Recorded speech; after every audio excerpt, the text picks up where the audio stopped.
Hello, traders. FX Pip Collector here. Today is Wednesday, September 17th, and this is my PM recap for the Euro US dollar, and we are on the 4 hour time frame. So I wanted to start off on the 4 hour because I've been saying for the last couple of days that this could be three ways of A and this could be three ways of B.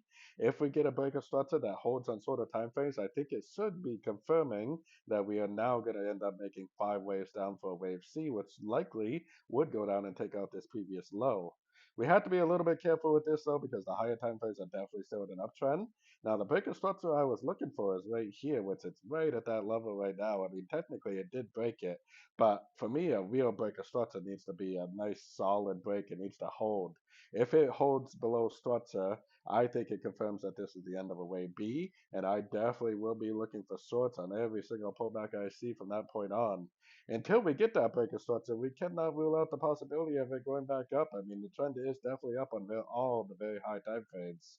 So I'm definitely either waiting for a solid break to confirm the shorts, or I potentially would still be recommending longs because the higher time frames are still in an uptrend.